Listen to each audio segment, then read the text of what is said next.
कि ये शंकराचार्य नहीं, ये किसी तरह से एक राजनीतिक दलों के हाथों में कठपुतली है। तो अभिमुक्तेश्वरानंद जी हैं, वो संत के चोले में राजनीति कर रहे हैं। अगर उनको राजनीति करनी ही है तो आए चुनाव लड़े, कि वो अभी पूर्ण रूप से शंकराचार्य घोषित नहीं हुए हैं, क्योंकि जो शंकराचार्य हैं वो वसीयत से नहीं बनते। ब्राह्मण समाज है वो सभी वर्गों के लिए पूजनीय है, उनको भड़काने का प्रयास कर रहे हैं। जातिगत माहौल को खराब किया जा रहा है, ब्राह्मण और क्षत्रियों के बीच में मतभेद पैदा करने के लिए। 2027 में जो उत्तर प्रदेश में जो चुनाव होने हैं और जो योगी सरकार को उनको एक नुकसान पहुंचाने की और योगी आदित्यनाथ जी की छवि को ठेस पहुंचाने का पूरा भरकस प्रयास है। से आरोप लग रहे हैं कि फंडिंग वहीं से आ रही है, फंडिंग आ रही है, पैसे दिए जा रहे हैं। बिल्कुल। शंकराचार्य अभिमुक्तेश्वरानंद सरस्वती ने एक वीडियो जारी किया है और कहा कि उनको धमकी दी जा रही है। अतीक अहमद वाले गैंग की तरफ से धमकी देने का बात आया। साथ ही एक वीडियो भी उन्होंने जारी किया जिसमें आशुतोष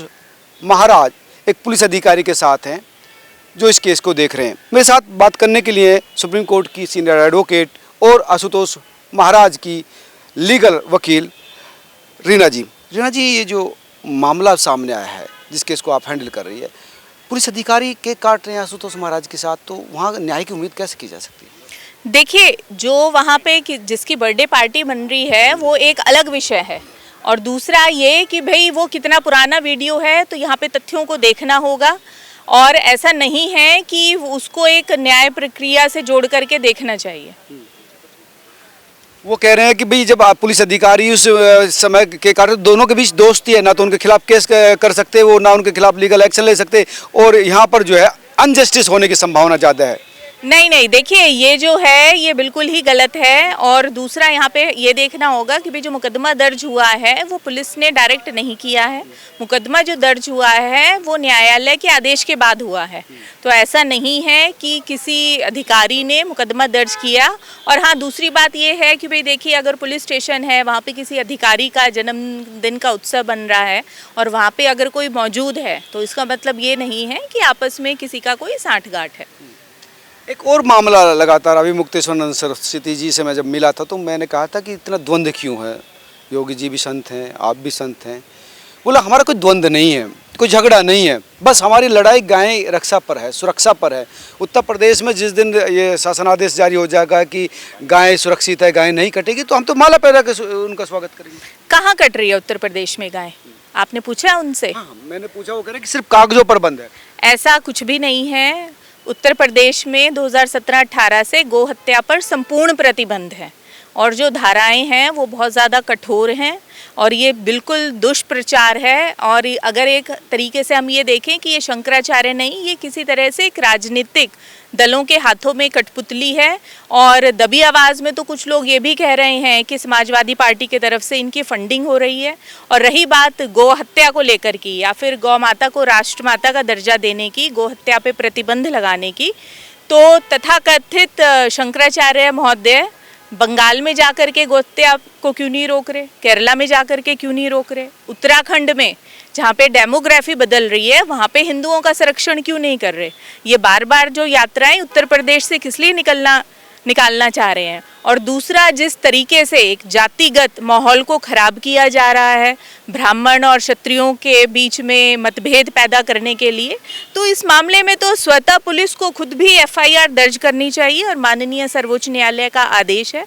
और दूसरा, अगर आप ये देखें तो जो संतों की जो भाषा और जो संतों का व्यवहार होता है वो ऐसा नहीं होता। और ये ऐसा नहीं है कि जो तथाकथित अभिमुक्तेश्वरानंद जी अपने आप को शंकराचार्य कह रहे हैं, देश में बाकी और भी शंकराचार्य हैं, उनको किसी भी प्रकार से वो किसी राजनीतिक कंट्रोवर्सी में नहीं फंसते। तो यहाँ पे जो मकसद है वो सिर्फ कुछ और है कि मकसद कुछ और है।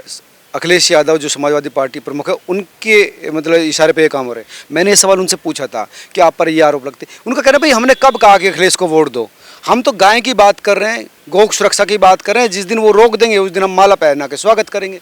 देखिए, कुछ लोगों के अंदर एक उनका एक ये स्वभाव होता है कि भाई उनको एक विवाद पैदा करना है। 2015 में बनारस में यही अभिमुक्तेश्वरानंद जी थे जहाँ पे उनके ऊपर लाठी चार्ज हुआ, उनके ऊपर लाठियाँ भंजी, फिर उसके बाद पुलिस वालों के ऊपर पत्थर फेंकने के लिए और पब्लिक प्रॉपर्टी को नुकसान पहुंचाने के लिए 2015 में अखिलेश यादव की सरकार ने उन पर मुकदमा दर्ज किया और 2023 में योगी सरकार ने वो मुकदमे वापस लिए। तो ये बात अभी मुक्तेश्वरानंद जी क्यों नहीं बोल रहे हैं? और जो अभी माघ मेले के अंदर जो आमजन को जितनी असुविधा हुई और जो भी मेला प्रशासन के साथ वहाँ पे जो भी हुआ, ये तो देखिए सर्वविदित है। और दूसरा, जो इनकी जो आदत है वो पुरानी है, पहले भी उनके ऊपर मुकदमा दर्ज हुआ है और पुलिस वालों पे पत्थर फेंकने में, दंगा भड़काने के लिए ये धाराएं हैं।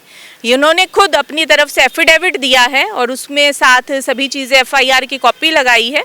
तो आप उनसे पूछिए कि तब ऐसा क्या हुआ था और अब उन्हीं के ही जो लोग हैं वो ऐसे आरोप लग रहे हैं कि फंडिंग वहीं से आ रही है। फंडिंग आ रही है, मतलब पैसे दिए जा रहे हैं? बिल्कुल, देखिए लोग दबी आवाज़ में कह रहे हैं, मैं इस चीज़ की पुष्टि नहीं करती क्योंकि मेरे पास कोई उसके दस्तावेज या पुख्ता सबूत नहीं है। पर देखिए, और इसमें क्या है कि एक तरफ तो आप ब्राह्मणों को लेकर के, जो ब्राह्मण समाज है वो सभी वर्गों के लिए पूजनीय है, उनको भड़काने का प्रयास कर रहे हैं। और अगर हम इसमें ये देखें तो ये 2027 में जो उत्तर प्रदेश में जो चुनाव होने हैं और जो योगी सरकार को उनको एक नुकसान पहुंचाने की और योगी आदित्यनाथ जी की छवि को ठेस पहुंचाने का पूरा भरकस प्रयास है। टीना जी, आप लगातार सुप्रीम कोर्ट में भी और उत्तर प्रदेश के उच्च न्यायालयों में भी प्रैक्टिस करती रही।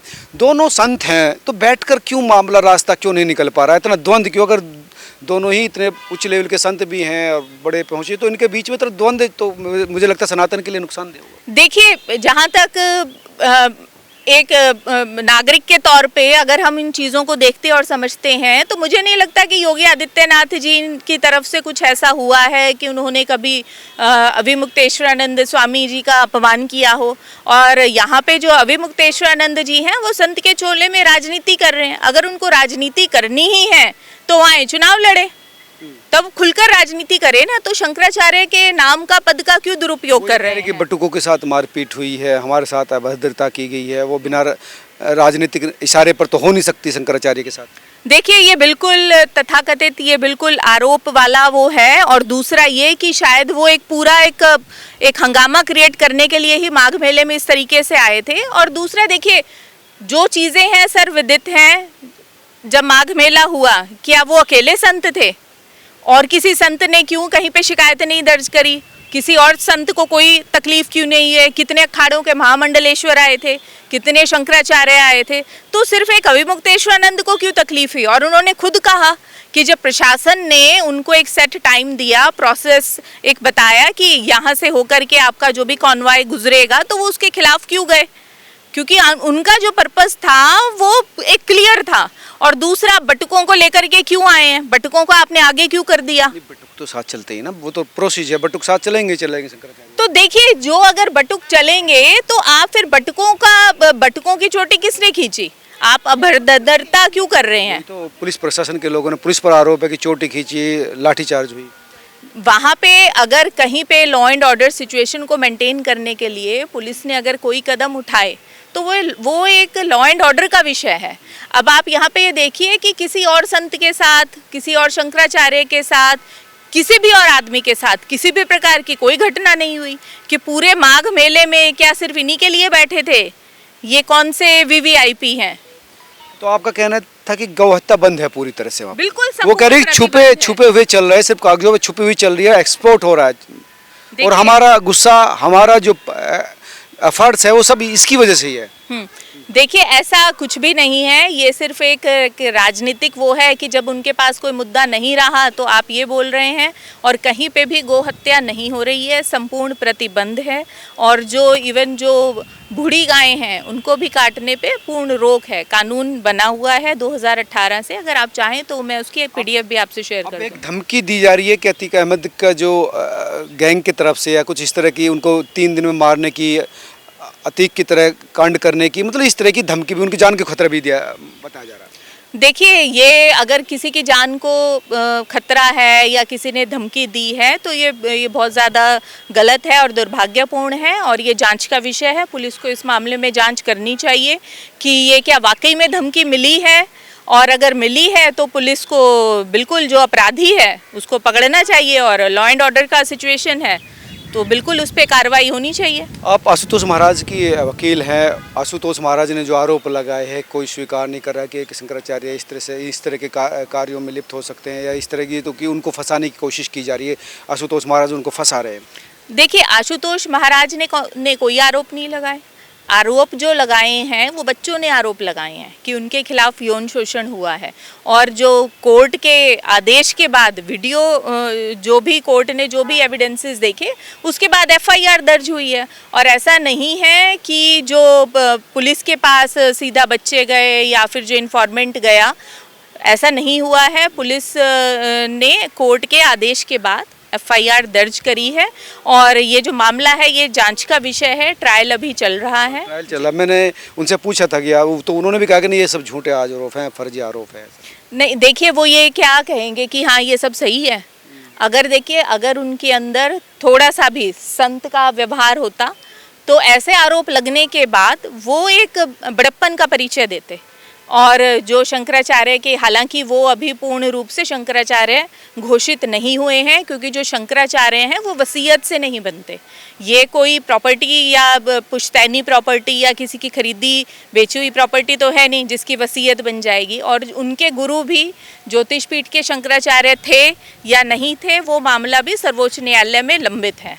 और इलाहाबाद उनका भी और उनके गुरुजी का भी, दोनों का अभी लंबित है। बिल्कुल, देखिए, उनके गुरुजी का तो शरीर पूरा हो चुका है और जब उनके गुरुजी जीवित थे तभी से ये मामला लंबित है। हालांकि इलाहाबाद उच्च न्यायालय ने ये अपना आदेश दिया था कि भाई ये ज्योतिष पीठ के शंकराचार्य नहीं हैं, इनके गुरुजी। तो जब वो नहीं थे तो ज्योतिष पीठ के ये कहाँ से बन जाएंगे। हाँ, जो स्वरूपानंद जी थे वो द्वारका पीठ के अविवादित शंकराचार्य थे, जहाँ पे किसी को कोई डिस्प्यूट नहीं है। पर ज्योतिष पीठ के शंकराचार्य को लेकर के जो मामला है वो अभी सर्वोच्च न्यायालय में लंबित है। और 2017-18 का इलाहाबाद हाईकोर्ट का आदेश है जिसमें जो जमीन का आवंटन प्रयागराज में मेले के दौरान, कुंभ मेले के दौरान उनको ज़मीन भी नहीं दी गई थी।